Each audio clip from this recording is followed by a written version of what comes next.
Fracture అయితే 3 రోజుల్లో చెయ్యి నార్మల్ అయిపోతుందా?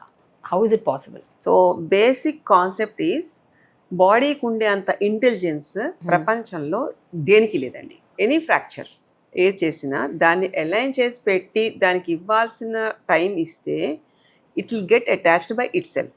దానికి టెక్నికల్గా ప్రూఫ్ ఉంది and how it will B healing internally అన్నది కూడా ఉందండి. సో చాలా మందికి ఏంటంటే కాస్ట్ వేసి ఇన్ని వీక్స్ అని రెస్ట్ చెప్తారు, కానీ 72 hours మ్యాక్స్. అవునా?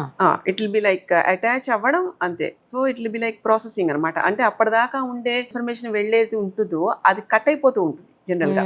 సో అంటే mind will be in the shock, body will be in the shock. But కొంచెం తేరుకునే టైం స్థిమిత పడితే మైండ్ ఆటోమేటిక్ గా body will be like healed by it self. అది దాని పని చేసుకుంటుంది. Any fracture will be like this. అంటే fracture అవుతే just దాని అట్లా వదిలేయాలా? అసలు ఏమి నో, ఈయనకి ఫ్రాక్చర్ అయింది షోల్డర్ కింద humorous bone in the elbow which is like the long bone. And అది అడ్డంగా స్లాంట్ గా 2 pieces కనిపించింది. అండ్ ఇంకోటి ఏంటంటే షోల్డర్ బాల్ సాకెట్ కూడా ఇట్ గాట్ ఎఫెక్టెడ్. సో ఈయనకి అది ఒకవేళ చేసినా కానీ ఈ రేడియల్ నర్వ్ ఏదైతే ఉంటుందో దానికి కూడా ఇబ్బంది అయ్యే స్థితిలో ఇట్ వాస్ దేర్.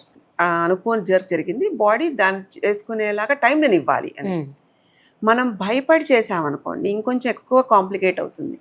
సో ఈ లోపల as a healer we should know how to align it.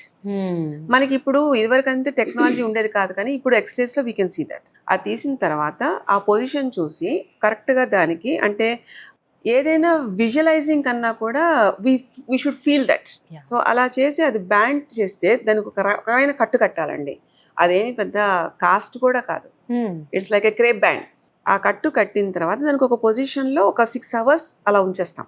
ఉంచిన తర్వాత మూమెంట్స్ చేయొచ్చు.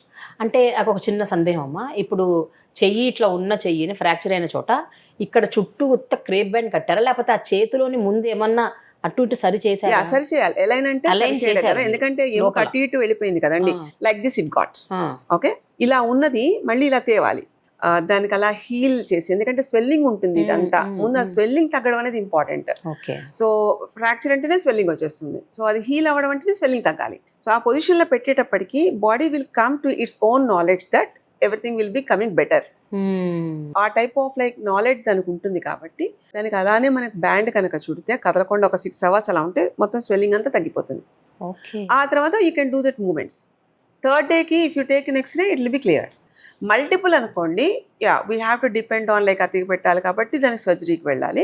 బట్ ఇంటర్నల్ గా ఉండే ఫ్రాక్చర్ కి బాడీలో ఏది జరిగినా 98% it will take care bye it self.